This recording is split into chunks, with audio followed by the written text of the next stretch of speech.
Is the big one coming? Well, scientists say that a 9.3 magnitude quake is possible as California continues to rumble.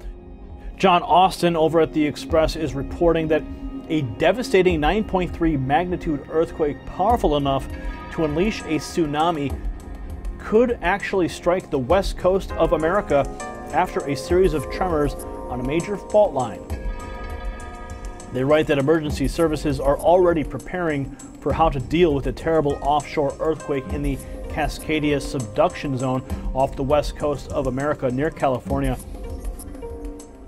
Now, they also state in the last 10 days, there's been 9 earthquakes of magnitude 3 or greater nearby, according to the USGS, leading to fears of what may be to come. The scientists say both the California fault lines and the Cascadia subduction zone are long overdue for a major earthquake of magnitude 8 or above.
Comments from Frank-Walter Steinmeier have been dubbed as outrageous by some here in Germany, with many claiming that he's trying to cause a rift within the NATO alliance. That has been reflected elsewhere around Europe as well. But there are those that have stood alongside him, saying that these type of NATO war games that we've seen just aren't necessary. Let's have a listen to what the German foreign minister actually had to say.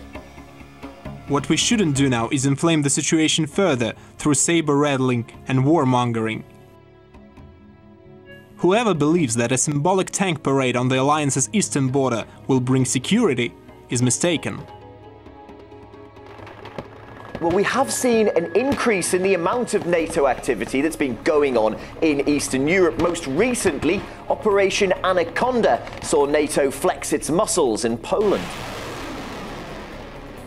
Well, when we say NATO, ultimately we really do mean the United States military. They're the biggest contributors when it comes to personnel, and certainly by a long shot when it comes to financing. But it does seem these comments we're hearing coming from Germany and other nations in Europe, that some of the EU members of the alliance are becoming disenchanted with the direction Washington's pushing them in.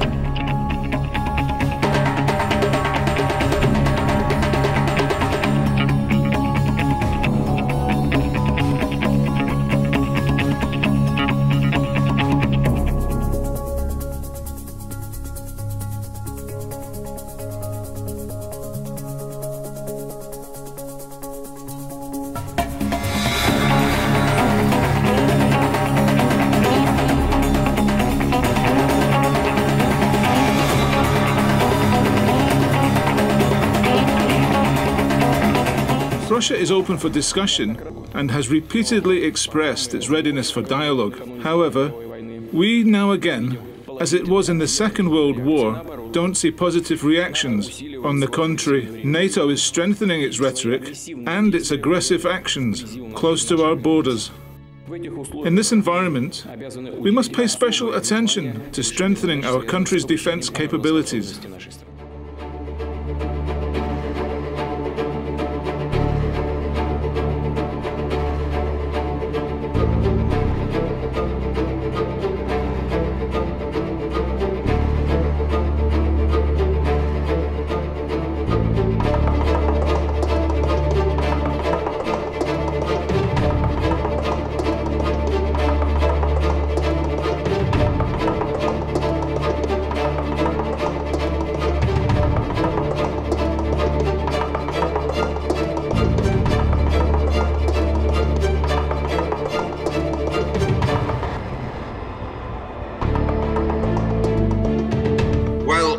we never really came out of the 2007-2008 recession. We had massive fiscal stimulus. We had massive monetary stimulus. In other words, if you just throw money at the system, then spending goes up, but there are still huge imbalances. And in my view, the world is facing very, very low growth going forward, very low growth. And that there are structural reasons for that. We have a horrible, and I repeat, horrible bureaucracy in Brussels, the EU, that basically is a slave of the US. The US dictates a lot of policies in Europe, including they bought or blackmailed Mrs. Merkel to be hostile against Russia. Russia and Germany and Russia and Europe were historically very close to each other. But this has now changed. And actually, one reason I'm quite optimistic about Russia, I believe the people of Europe, they don't want to have an embargo against Russia. It's just the governments that do that. The ordinary people, they have actually a lot of sympathy for Russia and for Mr. Putin. We had already free trade for hundreds of years between different countries, and we had merchant families in the world that traded goods and so forth. I don't think that for free trade you need an EU or you need a Trans-Pacific Partnership. You can have bilateral agreements for free trade. What you certainly do not need for free trade is a country like the US that declares an embargo. They had an embargo against Myanmar. They had an embargo against Cuba. For what? They have an embargo against Russia. You think Russia cannot buy a Mercedes car? They can import everything through China. And the Americans, they think the embargo will hurt Russia. They're ridiculous. I have to laugh about these Panama Papers because it's obvious. It's another hidden attack against Russia, the Russian government, and other wealthy people around the world. Fact is simply, if I open a company in the British Virgin Islands, in Panama, anywhere in the world, I have to declare the beneficial ownership. But you don't have to declare the beneficial ownership in a Delaware company in the US. So it's a hypocritical act, once again, initiated by people in the US who want basically to put down foreign regimes. It's like if FIFA was an American organization, nothing would happen. But it happens that FIFA built up the biggest business in the world, which is soccer. And it happens that the World Cup will be played in Russia and not in the US. So obviously they target FIFA.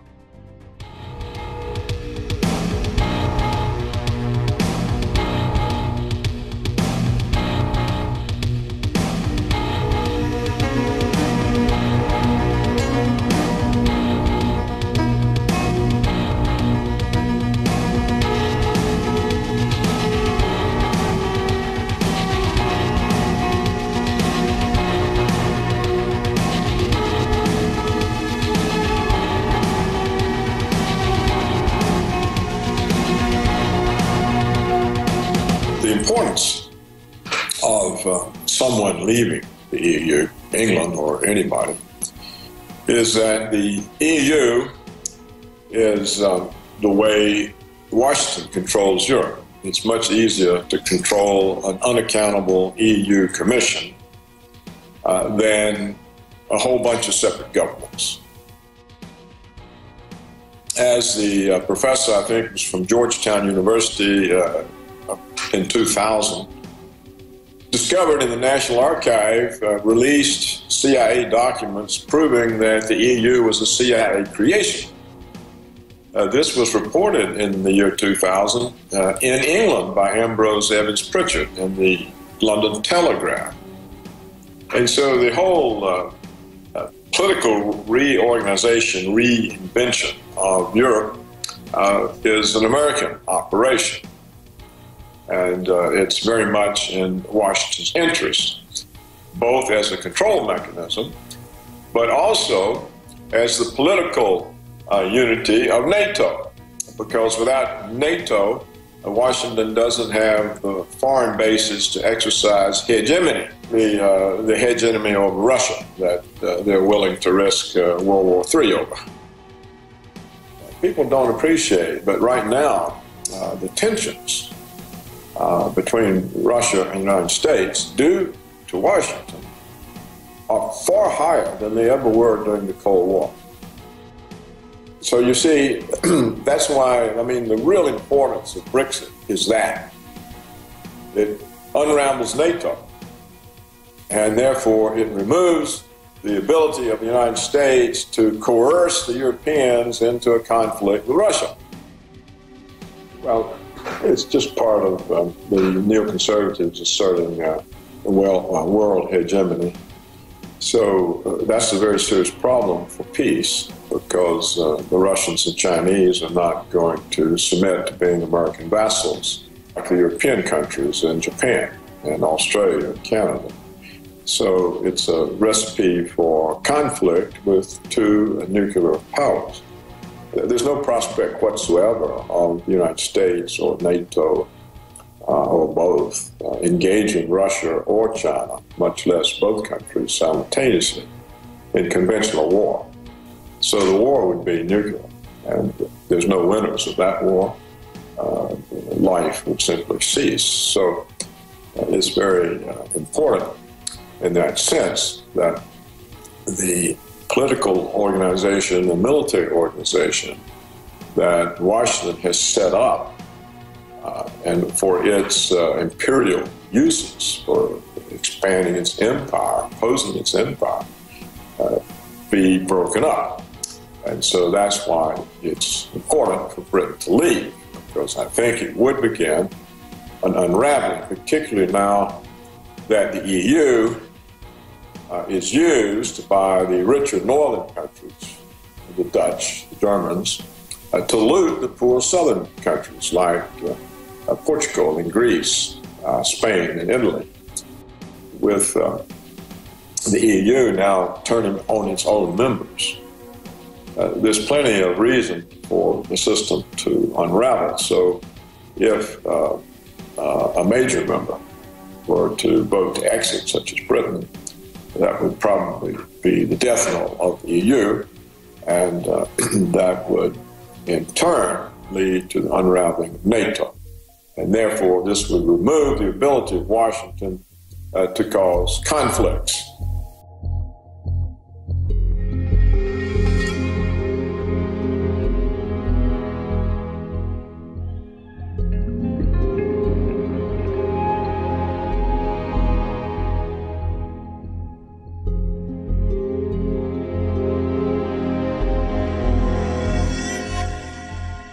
Europa wurde vorgesehen praktisch als Wirtschaftsunion, eine Kolonie, würde ich eher sagen, der Amerikaner, die zum Markt dient, aber niemals ökonomisch stärker werden darf als die amerikanische Wirtschaft.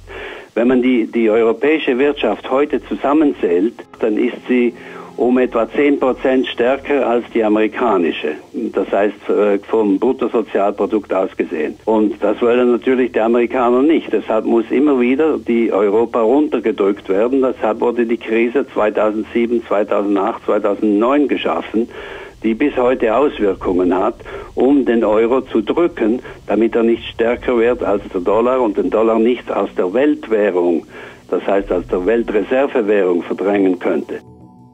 Es gibt Leute, die sagen, die Europäische Union zerbricht am Euro.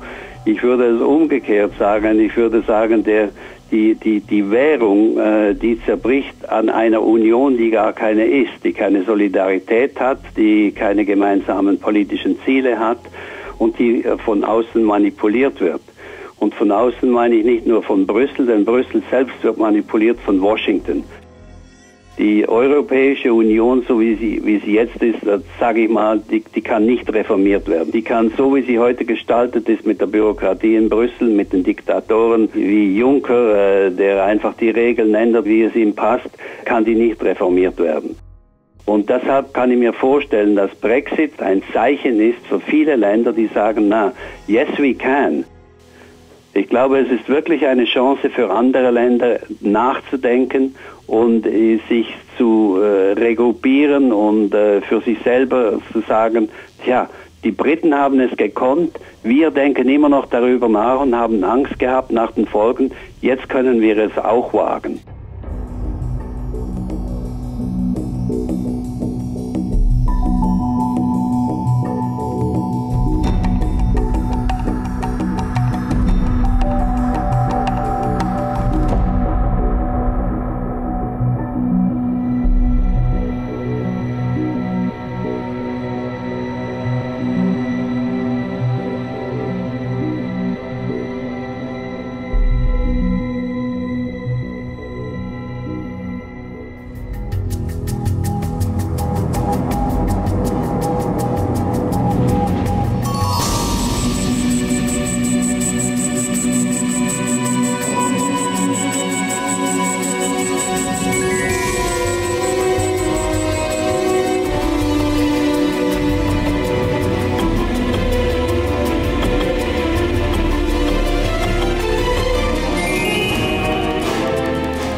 When we look at what's going on with Brexit and the crisis that's there, I would say that fundamentally what we're seeing now is stage 2.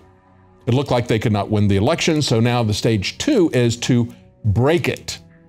They want to try to create a crisis. It was a Project Fear to try to persuade people not to get out of the European Union. Now that that vote has been taken and they could not shut that down, they are trying to do everything they can to make all of the dire predictions of economic consequences come true. They want a do-over. And we see this from the younger voters complaining, the millennials complaining about the baby boomer generation, saying, we're the ones who are going to have to live with this. We want to be in the European Union, but you're the ones who wanted to get out. Now just understand, if we go back and look at the history, there was also a referendum back in 1975. 2/3 of the voters then opted to stay in the EU. 4 years later, it had flipped the other way around. Most of them wanted to leave. And these are the people, the baby boomers, who have been living under this EU for 40 years. So this is not about racism, as I like to say. It's not even about economic issues. It is fundamentally about sovereignty. It is about a loss of control. Whether or not you're going to be a serf to someone else, someone who is going to write the laws for you, unelected people at a distant location who have their own agenda, and they're not going to allow you to have elected representatives who are going to write the laws. That's what's been going on in Europe for a very long time. It's what we see happening here in spades, for example. And yet today, we see, even after the election, we still see David Cameron doubling down, saying this is about xenophobia, it's about racism, and it's not. It is about sovereignty. David Cameron, when they were having the debates, said, don't vote for Brexit based on the flyers coming out from UKIP. He said, they're telling you it's 350 million pounds a week going net to Brussels. No, it's not that much. It's a different number, whatever. It doesn't matter. It can be any number, and Brussels can change it at will. He said, they're telling you that Turkey is going to come in. Don't worry, that won't happen for until after I'm out of office. And then he says, and they're telling you there's a European army. But understand that what they're concerned about is not just Britain leaving, but a whole slew of nations leaving. 40% of Swedes, Poles, and Belgians are in the same vote. And we've also got Finland, Hungary, Portugal, Slovakia, France, Holland, Italy, Austria. Many of those say they would like to have a vote as well. What are they doing to fight this? Well, it's out of the election stage right now. So what they are doing is they're basically holding a gun to people's heads with the stock markets, manipulating these markets. We've seen HSBC get caught 2 times at least, okay, convicted twice of money laundering for drug cartels and for terrorists getting away with it. We've seen all these big banks now who are creating crisis around Brexit. These are the banks that manipulated the LIBOR exchange, the London Interbank Rate Exchange that is the basis of all variable rate mortgages. We've seen them manipulate currencies. We've seen them manipulate commodities, stock exchanges. Every kind of market has been manipulated by these bankers. And now what they're saying is, this is HSBC coming out saying, well, we're going to take 70,000 jobs out of London. We're already planning to move 1,000 workers from London to Paris, and it's going to start next week. They haven't even started the process of leaving, but immediately they're pulling this out because they want to make it as financially painful as possible, trying to get people to reverse themselves. They saw this happen in 1975. They saw people change their mind. They've already got people saying, well, we got to have a do-over. They're going to try to make it as difficult as possible. They are selling off the pound. We're seeing S&P downgrading the entire country, downgrading all the UK. How long did it take them to downgrade these bankers and these people who were playing games with mortgages in the financial crisis? There's absolutely no basis for these mortgages, for Lehman Brothers, for these other companies. They're expecting Standard & Poor's and Fitch and all these other rating agencies to downgrade them, and they don't do it. And these guys are making bets based on the bankruptcy of this mortgage market. And yet Standard & Poor's refuses to downgrade, and these guys went bankrupt. And yet in one day, you see Standard & Poor's downgrade the entire nation of Great Britain. This is the way they're trying to punish people. And it's not just that. They're talking about how English will not be the official European Union language, will not be one of the languages. Of course, they have 24 official languages. It is a veritable Tower of Babel. They self-consciously reference, and we've talked about the artwork at Brussels and the European Union, how they reference the Tower of Babel for a world government as well. But they're going to remove English. Well, you know, the true nature of English is it is the lingua franca of the 21st century, and it has that status as a de facto status. They're trying to create a European superstate. They're going to do it out of fear. Project Fear is not over with the election. Project Fear is alive and well. They're trying to go from Brexit to break it, and we can see where they are putting their power here. We see foreign ministers of France and Germany have revealed a blueprint to effectively do away with individual member states. It has always been about political union.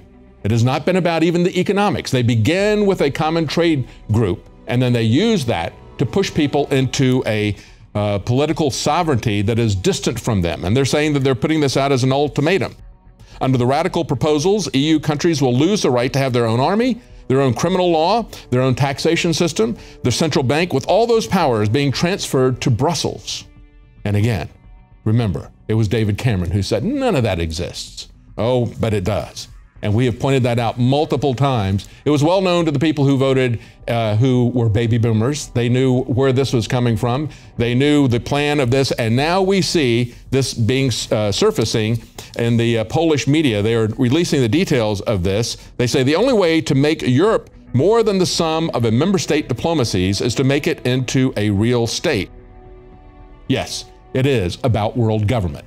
It is about creating a European superstate. It is about creating a North American superstate and consolidating these different groups into a world government. Now you can see it. Now they brag about it, just as they brag about turning our Constitution into a dictatorship, a living document.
To the surprise of many, and it was a surprise to the market players, rather late, they had to change their tune and found out that the Brexit referendum actually passed.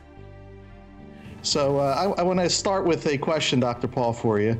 And do you think the establishment will, this is a major blow to them, will they try to reverse this somehow? After all, this vote is not a binding vote. So what are your thoughts on that?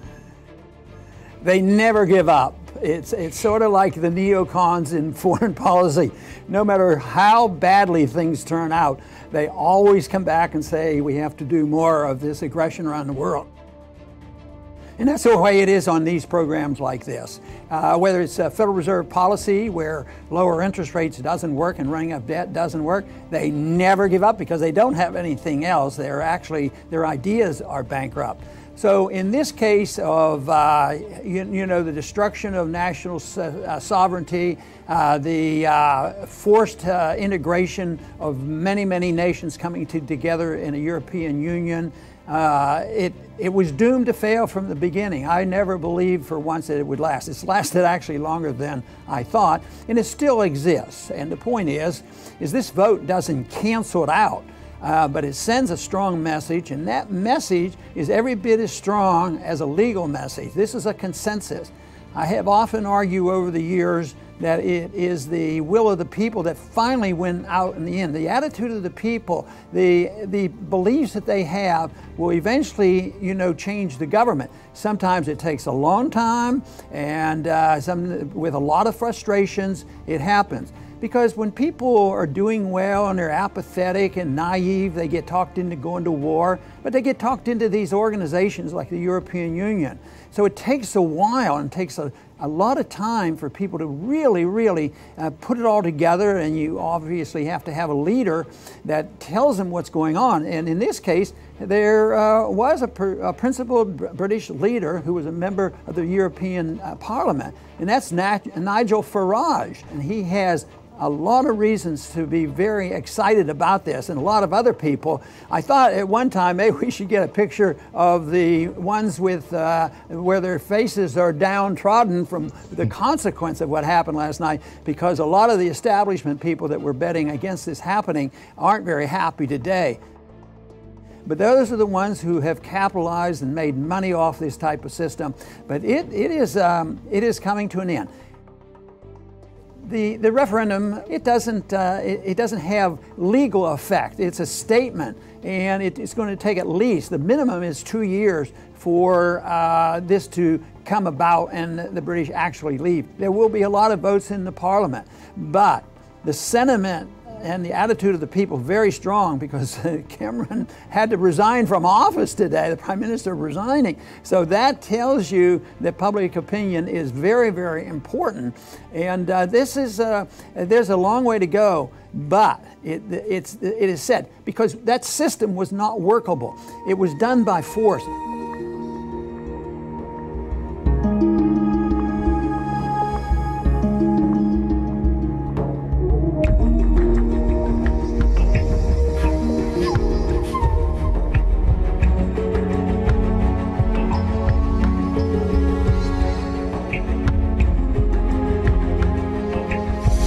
What a day when people ignored the entirety of the political establishment and said, we'll decide what happens, not what you tell us.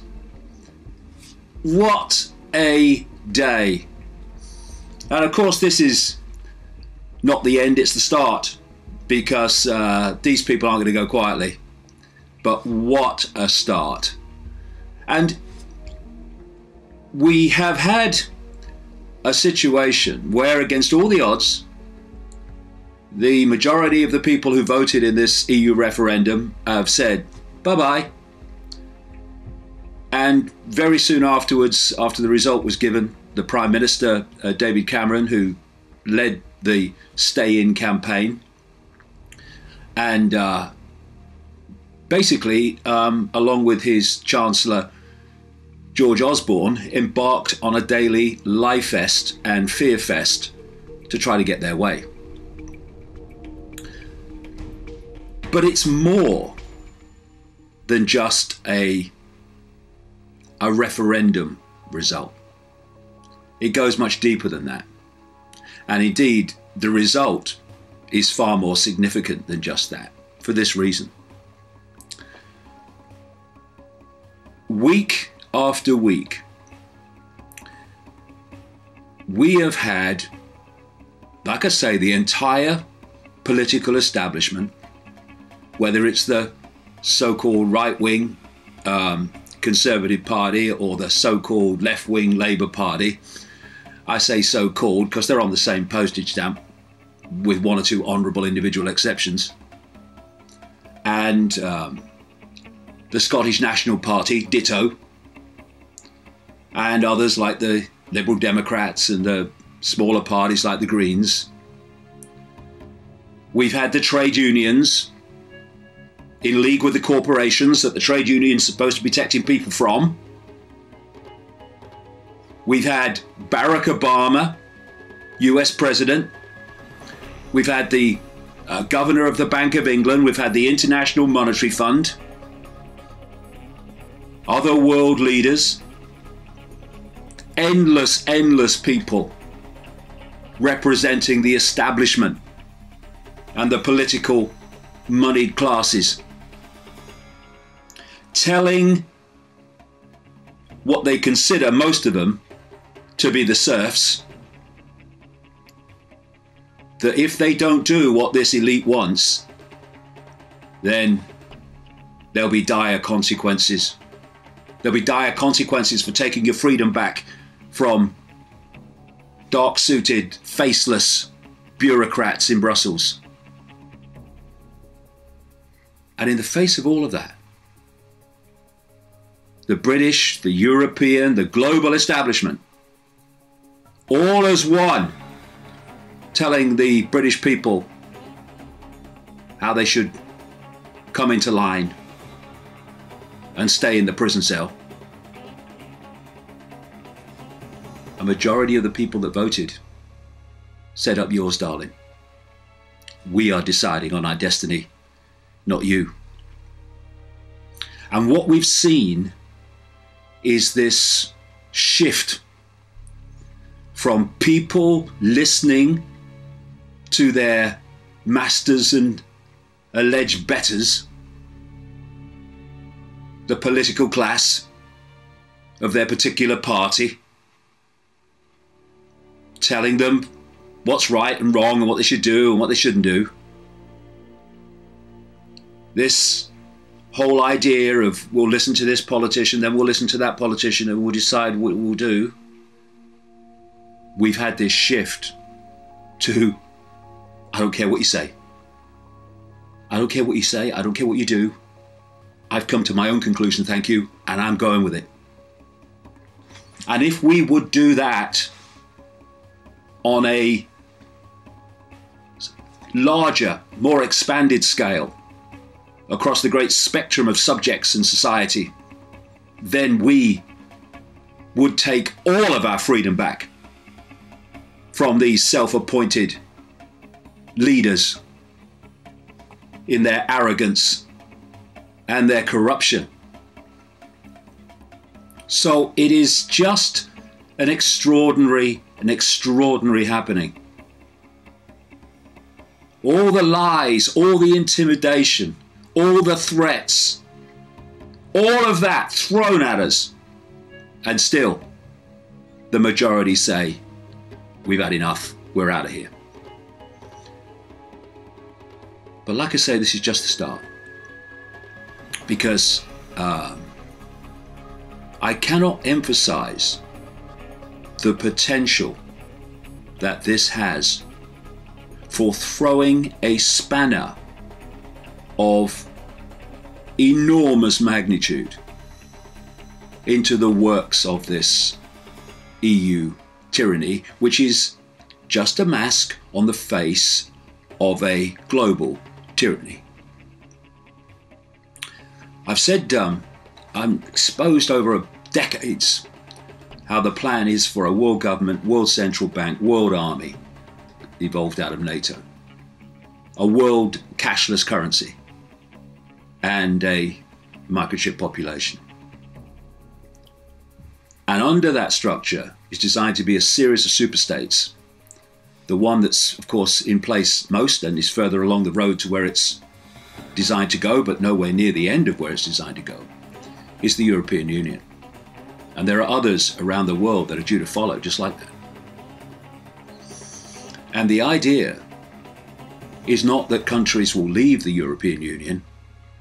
It is that more and more will be sucked in to the prison state. So, Britain voting to come out is their worst fricking nightmare. Not least because there are vast numbers of people all over the European Union, in other countries, who are as sick and tired of being dictated to, down to the fine detail of their lives, by people they never see and cannot even name, never mind elect. And what has happened today, has done, is to show it's possible. And I call upon all those people in Europe to come together and bring this nonsense to an end. And that will throw a spanner in the works, not just of the European Union, but of all the other unions that are designed to be evolved, like the European Union, out of free trade zones all over the world. The British people who voted to leave have done the most enormous favour to the rest of the world, if people will only see it. And so let's think about it. We come out of the European Union. There is no TTIP. There is no fascist trade agreement involving the UK called the Transatlantic Trade and Investment Partnership, which is being negotiated between the EU and the United States. In other words, being negotiated by corporations on behalf of corporations, for the benefit of corporations, and for further enslavement of the people. If we choose in this country that it's gone, it's gone. That's what it means to come out of this tyranny, and that's what the rest of Europe is sick of. And so it's time for everybody to take their power back from this European Union prison state that is merely a vehicle for the elite. Now, of course, wasn't predictable, was it? There has been turmoil on the financial markets. And we've got to realize, and I'm sure most people do, that these people are going to make it as difficult as possible for us to get out of their noose in any way that will be smooth and easy. And of course, it's not just about freeing ourselves from the European Union. It's also freeing ourselves from the manipulation of the banking system, which is controlled by the same hidden hand that controls the European Union. We have a web with a spider at the center of the web that's pulling the strings of the world. Didn't pull them today, though. And it controls the banking system. It controls the international banking organizations like the IMF, the European Central Bank, Bank of England. And it controls the political system. It controls the corporations. They're just expressions of it. And therefore, they are moving, this in hand, and the families like the Rothschilds and others are moving, or able to move, trillions of dollars around the financial markets every day. And so, if they want to frighten people into doing their will by creating chaos on the financial markets, well, they can do it to their heart's content. All they do is buy into something they want to go up and get out of something they want to go down on an enormous scale.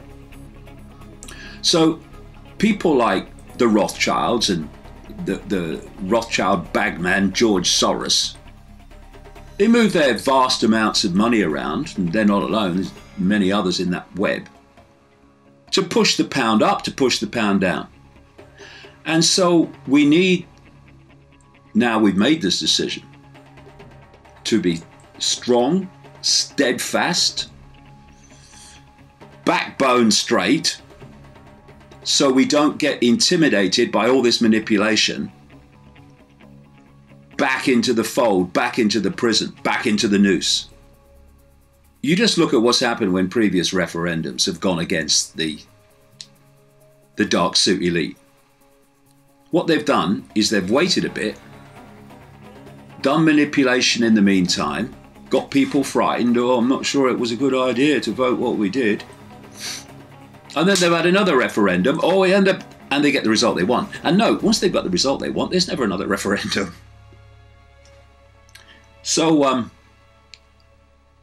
Cameron, the Prime Minister, has said that he's going to step down and someone else is going to take over to do the negotiations to get out. That's when you have to be hawk-like watching these people. They don't spin it like I've just said. Oh, we've got more from them now, and we should stay in. And then there's Nicola Sturgeon, the leader of the Scottish National Party. And this is a lady who is either so misguided it's breathtaking, or knows what she's doing, who campaign for an independent Scotland within the EU. If ever there's a contradiction in terms ever spoken, that is it. There are no independent nations within the EU. That's why the British people have just voted to get out of it. And you have big nations in Europe completely under the thumb of the EU bureaucrats, dictating in enormous detail what can happen and can't happen, what people can do and can't do. It is another indication that more and more people are awakening to the world as it is, as opposed to the one we're told to believe in. People who are awakening to their own power and awakening to the point where they are taking control of their destiny. They are deciding what they do and what they think, and not some self-appointed dictatorship. And what I've seen, particularly exponentially, year on year on year on year, in terms of people around the world starting to look at the world in a different way, look at themselves in a different way, and ceasing to be told what to do externally.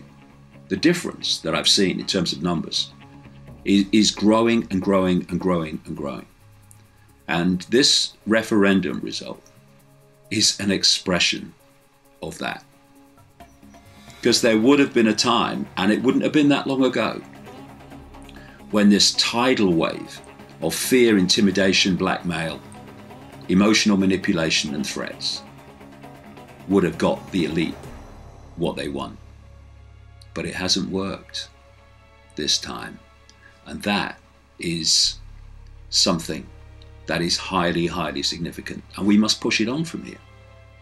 Not just not letting them tell us how we should vote in a referendum, whether we should be in the EU or not, but that we shouldn't allow them to tell us the nature of reality, what we can and cannot do, what's possible and impossible. That we should be cogs in their machine rather than individual spontaneous expressions of uniqueness, which we all are. It's just amazing to me. And what a gift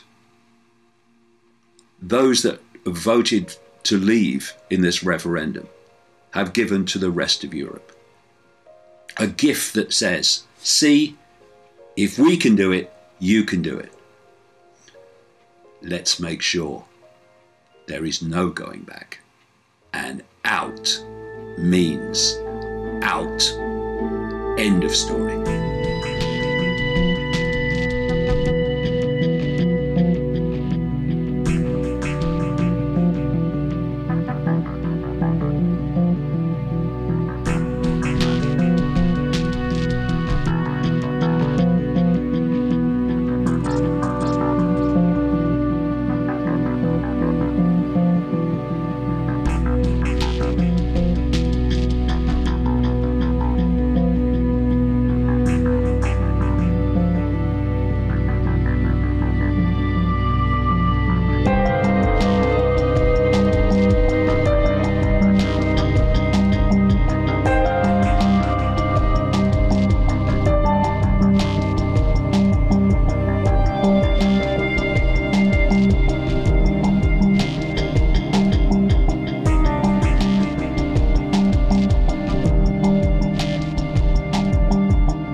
It started as a peaceful Black Lives Matter demonstration against recent police killings, just like demonstrations we saw all across the country last night.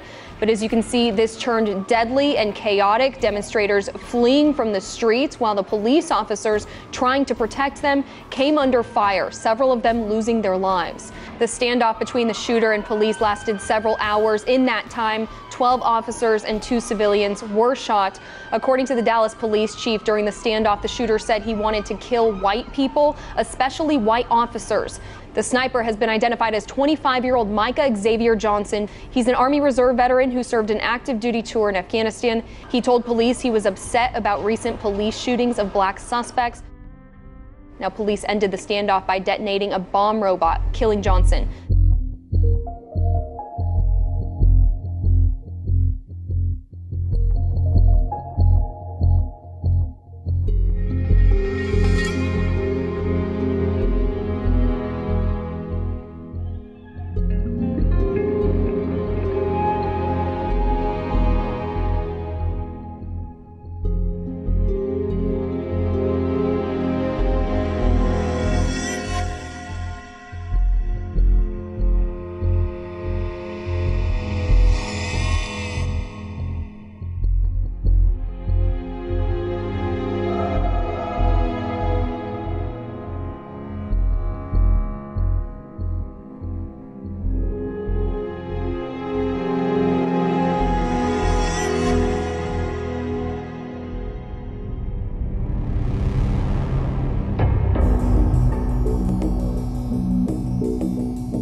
all this racial division that is completely fanning the flames of this entire, what seems to be is a possible race war that's going to happen. Tensions are so hot and heavy right now in America, and everyone is so concerned about these damn labels. Black lives matter. Well, if black lives don't matter, then no lives matter. But we see Black Lives Matter movements and people that are leaders in that movement coming out and calling for the killings of police officers, to run them over and shoot them, to go after white people, to target them. We saw what happened in Dallas this past weekend when multiple officers were shot and killed. That is ridiculous. We need to focus on unifying our country. And how do we do that? Stop labeling everything. But what we need to focus on is the fact that we have a government, a group of elites who want to enslave us all. We are heading towards 1984, and no one sees that. We keep wanting to blame law enforcement. We keep wanting to blame other leaders or white people for the problems that are going on, and completely ignore the fact that there are these global elites who want to enslave us all. And we have people like President Barack Obama, Al Sharpton, calling for the federalization of our police departments. And this is what's going to happen. And it's going to go into a militarized police state run by martial law. We have a corrupt system that wants to enslave you, the African American, me, the white American, people of all races, colors, and genders. And for once, let's unify and let's beat these people.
there's a situation which I think is hard for people to realize, and that is that when Hitler made the agreement to accept the assistance of the reptilians, the German people, of course, were never allowed to even know that this extraterrestrial assistance had been given to the SS.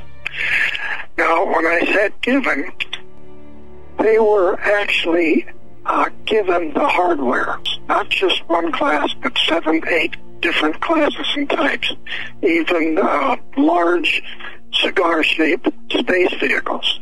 Now, the point here is that this meant that the Germans were totally more advanced and capable of learning how to operate these vehicles and go out in space with the reptilian naval groups and operate with them in the galaxy, essentially doing what Germany was going to do to this planet, which was essentially to take out the people they didn't want on the planet and make the rest of them their slaves.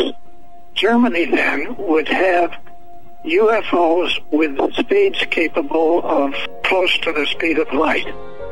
They had weapons which were so advanced there was nothing that we had here in the United States had any idea of it.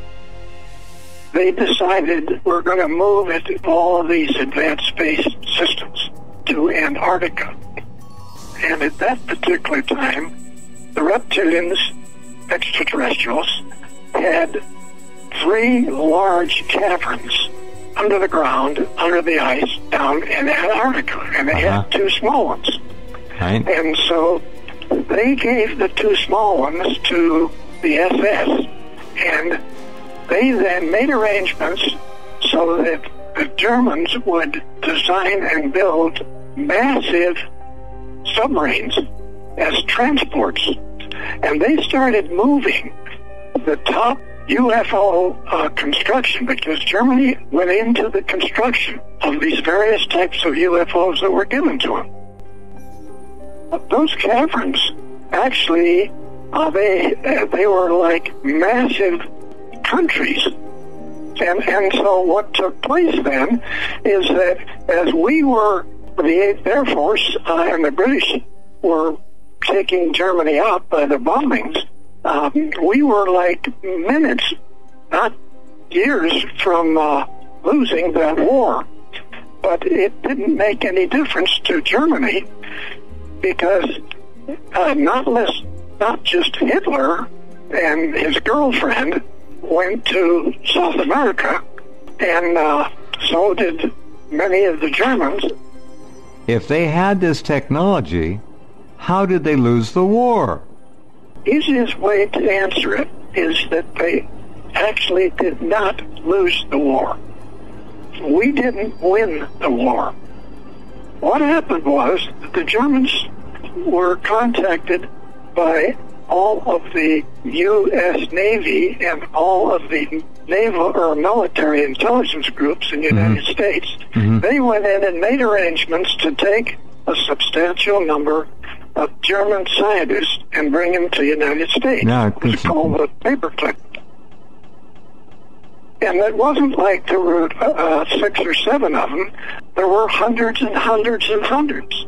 Now, these Germans then actually were assigned into a thing called NASA. And they essentially made up 80 to 90% of NASA. But that wasn't their stop. They continued to distribute out through every top U.S. biomedical and corporations that were in aerospace companies. They then worked in these companies, and they worked to the extent that they took over the finance of these companies. And it's very hard to realize even today that this is still a major controlling element in the United States, and actually in England too. Even Boeing were involved in the actual construction of these kilometer-long spacecraft carriers, that the Navy now has 8 of these spacecraft carrier battle groups out in the galaxy. There's 2 NASAs. There's 2 programs, completely different. The Apollo mission was not just to go to the moon and pick up rocks. We were to build a 2,000-man research and naval base on the moon. They're involved with Solar Warden, and they're involved with bases that we have on Jupiter's moons, which are Solar Warden, and we have bases on Mars.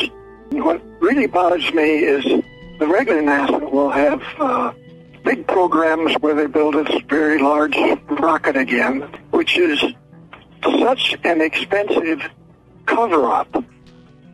That's the reason that disclosure on this whole subject is so important, because there's so many lies, there's so much cover-up that's been presented to the public.